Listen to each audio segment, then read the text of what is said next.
Good evening and welcome to the Brian Crombie Radio Hour on Saga 960. In my continued effort to bring you interviews with a couple of the different leadership candidates for the Conservative Party of Canada, we're going to be joined tonight by Dr. Leslyn Lewis, who is a leadership candidate for that Conservative Party.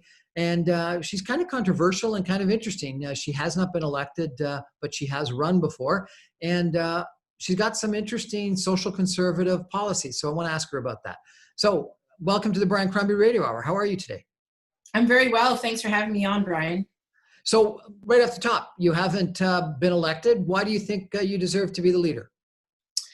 Well, I think that there's various skill sets that one can bring to the role of leadership. And I've done quite a few things in my past. I've owned my own business. I've also taught at university. I've also represented multi-million-dollar corporations in international deals. And I've also been in the party, active in the party since 2019. And as you know, I've also was asked by the Honorable Stephen Harper in 2015 to assist the party in a riding that was plagued with a scandal. And so I went in after the writ was dropped and there was 4 weeks left on the election cycle. And we got very, very good results. One of the highest turnouts in that voting, in that riding's history. And also one of the best results in the GTA, despite having only 4 weeks to run the election. You seem to have an incredibly impressive background. Bay Street lawyer, your own law firm, professor. Why give it all up to run for politics?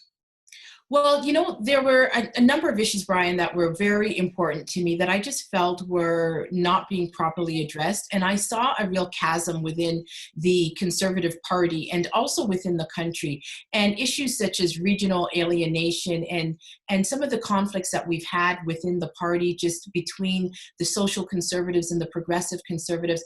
I think that at this point in time, what we need for the party is a unifying voice.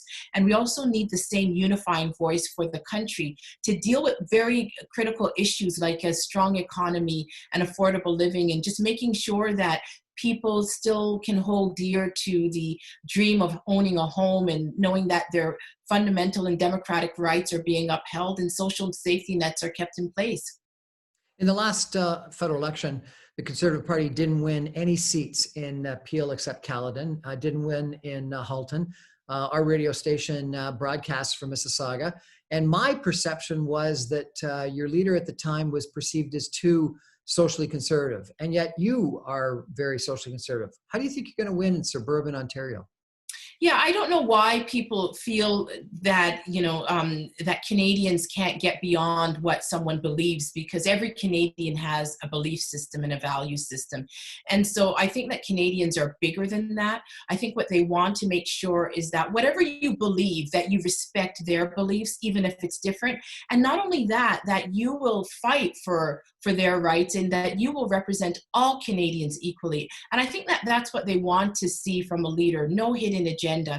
And I'm not a part of the party establishment. And so I come at this from a very, very different grassroots approach. And I believe that I have the ability to reach diverse groups in the large cities and broaden our Big Ten party. And go out to people and let them realize that even though they may not have voted conservative in the past, that there's room in our party for them, and that we share some of their conservative values, making sure that the family remains the cornerstone of society, keeping businesses and the economy strong, and being fiscally responsible, not saddling future generations with debt, and caring about our environment and our vulnerable.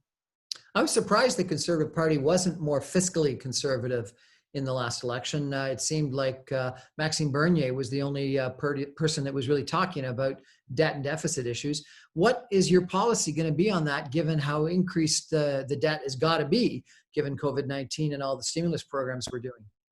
Yes, we have to approach this from a very different perspective now that we're dealing with COVID, because really we have to move forward and look at how we're going to rebound. And so it has to be a long-term plan to phase out the deficit. It's not something that's going to happen overnight, and it's not feasible to really set stringent deficit reduction plans in the current situation, because right now as a country, we're consuming more than we're producing. We have trade deficits with many countries, even though we are a resource rich nation. And we have to change just the way our economy is structured. We need to ramp up production. I think that we need to unleash policies that encourage investments, and we have to stimulate small businesses, because they employ over 80% of all Canadians. And that means having policies in place that will cut red tape and encourage small businesses to take a chance and hire back people. In checking out a lot of the interviews and comments about you, your stance on the abortion issue seems to be one of the big things that lots of people have focused on. Do you think that your position that is really anti-abortion, maybe not completely, but in a lot of different areas, is that saleable in urban Canada? I don't think of myself as anti anything really. And even people who believe in the sanctity of life, they're not anti-abortion, they're pro-life. Just like we wouldn't define somebody as being anti-life. I think that the media, they use pejorative language just to put spins on things. And so I believe in the sanctity of life. I believe in the sanctity of human life. I believe that life begins from conception. And so that's my personal belief. And I don't label somebody who doesn't believe what I believe as anti-life. They are entitled to their beliefs, and I respect their beliefs.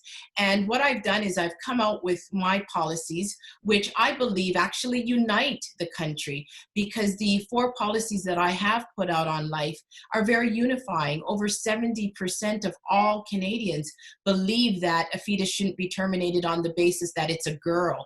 And so, Canadians unite in the fact that misogyny should not start in the womb. And so we're united on that. And then we have other issues of, making sure that women are not coerced into an abortion, and supporting women who find themselves in a crisis pregnancy situation. So these are all unifying policies. And you don't think that this argument about it's going to be the small change that opens up the dam and is going to be such that the people that are pro women's right to choose are going to blackball you and do everything they can to defeat you? Well, that's up to them. If they see me as a woman and they want to suppress my belief systems, and if they don't believe in my equality, that's up to them if they want to target me. But I believe in democracy, and I believe that in a democracy that we can have divergent perspectives, and that we should let the democratic process unfold. And so I don't think it's another woman's right to try and silence me, nor is it my right to silence them. I would like to have dialogues about a lot of things that I disagree with people on. And I think that's how we build a strong democracy. One of your opponents is taking a very hard line on China. And we had a development just this past day in regards to what's going to happen with this former CFO of Huawei. What do you think about our situation with China? Well, that was just a recent development, and there was an extradition order that was based on a treaty, and we have to uphold it. And so it's an issue of upholding the rule of law. And China has to understand that we have an independent judicial system. And if there is retaliation, we have to stand strong against them. And, I know that a lot of discourse has been about how evil China is, etc. But my focus is more on making sure that we are never beholden to another nation again. I think that we've learned some very good lessons from COVID. And what I want to make sure is that Canada builds a strong economy, that China no longer has an influence over us, and that we optimize our resource-rich country to make sure that we reduce trade deficit situations with countries like China, and that we enhance our manufacturing capacity and make sure that we have essential products that we can sell around the world. If you were elected leader, how would you beat Justin Trudeau? Well, I think that the most important thing is just making sure that we have a strong, first of all, I would want to make sure that we have a strong party and that we have a strong nation. And so I would reach out to, various sectors of the country that I feel feel that they've been disenfranchised or that they have been alienated somehow, and try to form bonds with them. And then I would also make sure that Canadians who feel that our democratic ideals have been undermined, that they realize that there's a place in our party, and that our party is the party of freedom of expression and freedom of religion and freedom of choice. And so we want that message to be out there. We also want to send a message of having a very strong economy. So issues of national unity, a strong democracy, a strong economy, making sure that we stand up for fiscal responsibility, which is not solely a conservative concept. There have been liberal governments under Chrétien and Paul Martin that had a balance that they did not have a deficit. They ran a surplus and they were able to pay down the debt. And so we want to bring that back, and we want to restore our national sovereignty and our position on the international front. We're chatting tonight with Dr. Leslyn Lewis, a leadership candidate for the Federal Conservative Party. Thank you so much for joining us. As we say goodbye, do you have a message for Canadians in this time of COVID-19? Well, I just want to say that, our common sacrifices that we've made are so important, and that we as a government respect everybody's individual rights. And so we're always seeking to make sure that it's the lesser infringement, but safety comes first. And also Canada is in a situation where we need to be united. And I believe that our unity is our strength. Dr. Leslyn Lewis, thank you very much for joining us. I really appreciate it. Good luck in the race. Thank you so much for having me. It was a pleasure, Brian. Thank you. Well, that was Dr. Leslyn Lewis. She ran in I think it's Markham Rouge Valley in the 2 elections ago, and did okay. Didn't win, but came in a strong second.